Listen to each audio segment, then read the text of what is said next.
Assalamualaikum warahmatullahi wabarakatuh. Apa khabar semua murid-murid Ustazah tahun 4?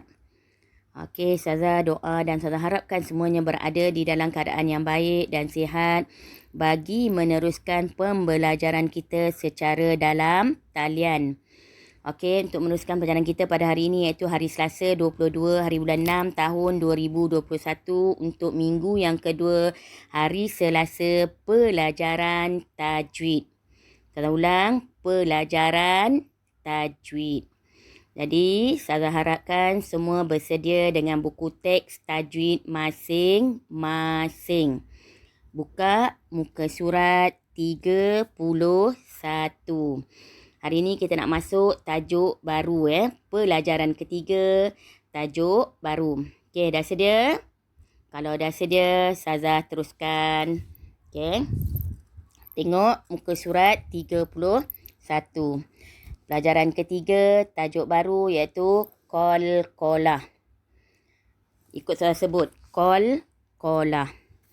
Kita nak tengok dulu yang pertama, erti dan bahagian qalqalah. Pengertian dan bahagian qalqalah. Okey. Pengertian qalqalah ada dua. Satu dari segi bahasa dan yang kedua dari segi istilah. Pertama dari segi bahasa dan yang kedua dari segi istilah.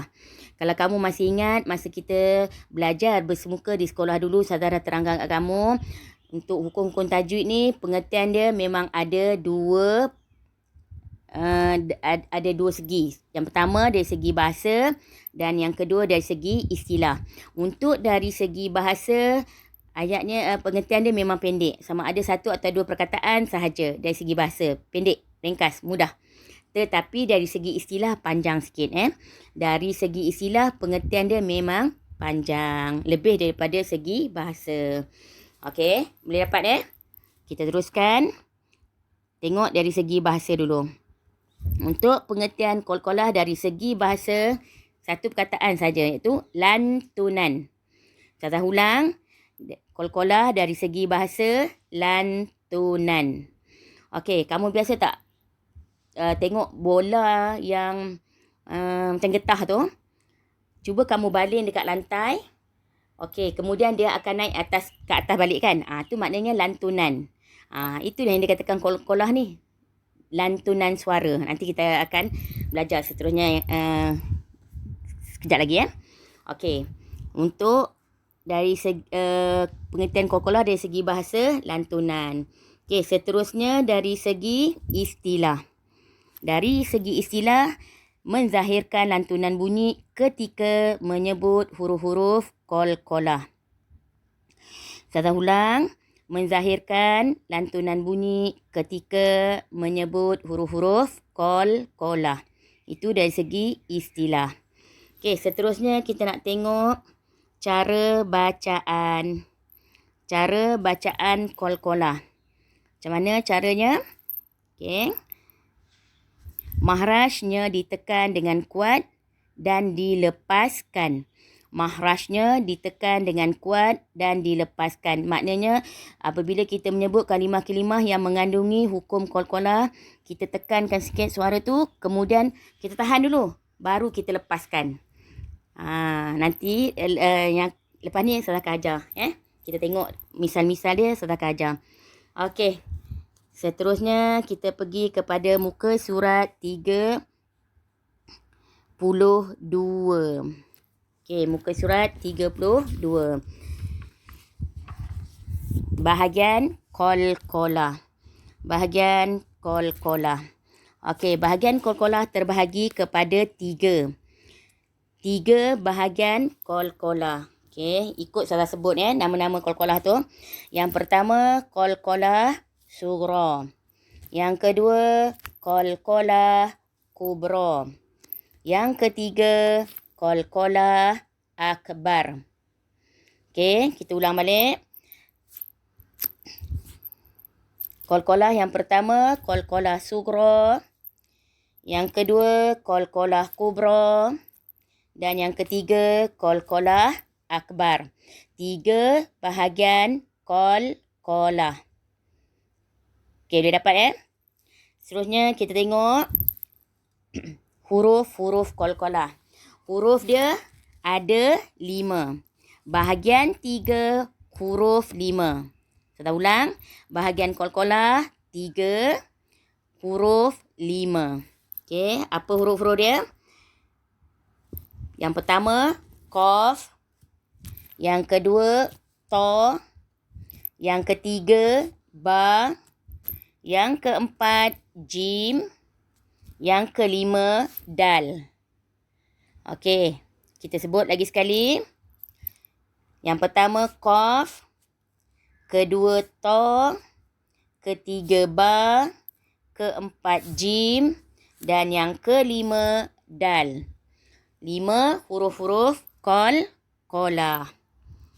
Okey, kamu kena hafal ni. Bahagian dan huruf. Seterusnya, cuba kamu tengok tu. Tahukah anda? Tahukah anda?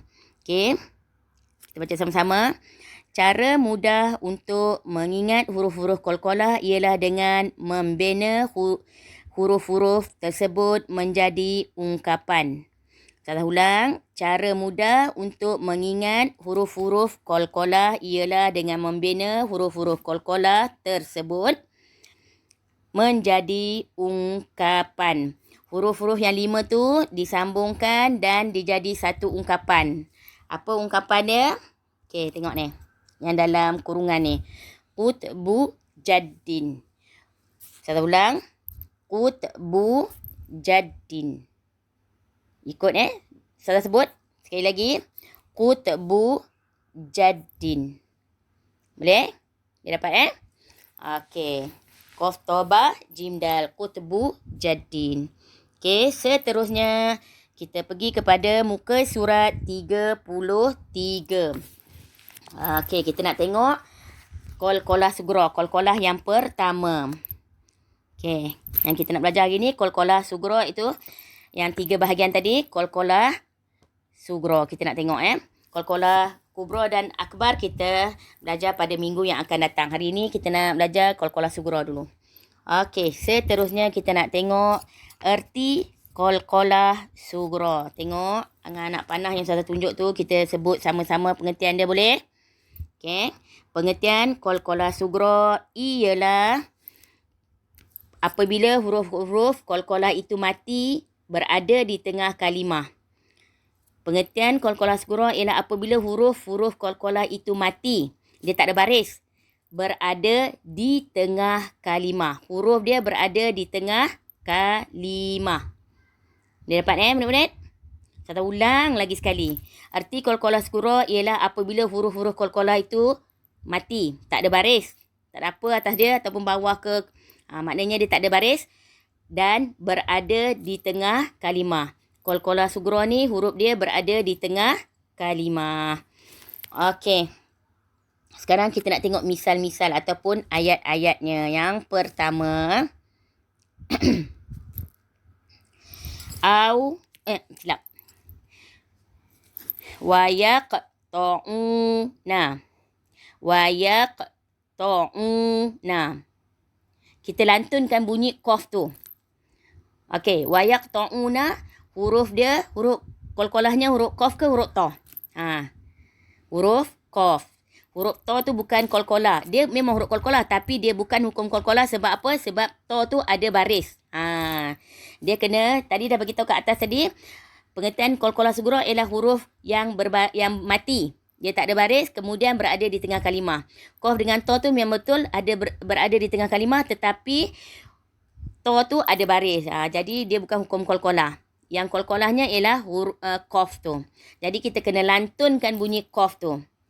Ustazah sebut balik, kamu ikut Ustazah. Boleh? Okey. Wayaqta'una. Ustazah ulang. Wayaqta'una. Qaf tu kita lantunkan bunyi dia. Macam tadi saya cakap tadi, pengertian dia lantunan kan. Kita lantunkan bunyi dia. Tapi jangan lantun terlampau kuat. Wayak salah. Wayak salah. Ke salah tak nak. Okey. Boleh Dia dapat? Saya ulang lagi sekali. Wayak ta'una. Okey, tu yang pertama. Kita pergi yang kedua. Wayab sutu. Wayab sutu. Ikut saya sebut. Wayab sutu. Okey, apa huruf qalqalahnya? Huruf ba. Huruf ba. Tengok huruf ba berada di tengah kalimah dan tiada baris. Tak ada baris. Okey. Seterusnya yang ketiga. Misal yang ketiga. Yadkhuluna. Yadkhuluna. Huruf qalqalahnya huruf dal. Berada di tengah kalimah dan baris mati. Tak ada baris. Okey. Lagi sekali saya ulang. Yang pertama. Wayaqta'una. Yang kedua. Wayabsutu. Wayabsutu. Dan yang ketiga. Yadkhuluna. Yadkhuluna. Okey. Kita tengok cara bacaan qalqalah sughra. Cara bacaan qalqalah sughra hendaklah menzahirkan bunyi lantunan dengan kadar sederhana kuat.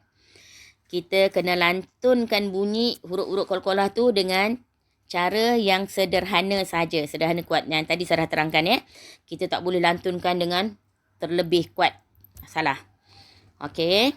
Saya ulang balik pengertian cara untuk bacaan qalqalah sughra ialah bacaan qalqalah sughra hendaklah menzahirkan bunyi lantunan dengan sederhana kuat. Bacaan qalqalah sughra hendaklah menzahirkan bunyi lantunan dengan kadar sederhana kuat. Okey, boleh dapat semua Seterusnya kita pergi kepada muka surat 34. Kita nak tengok misal-misal dengan lebih lanjut. Qalqalah sughra. Qalqalah sughra. Okey. Untuk huruf qalqalah qaf. Misalnya. Okey, sebelah tu Ikut saya sebut. Iqra. Iqra. Hurufnya qaf. Yang kedua. Huruf ta. Kalimahnya. Yatma'una. Yatma'una. Lantunkan sikit sahaja. Seterusnya. Huruf ba. Kalimahnya. Ibrahim. Ibrahim. Okey.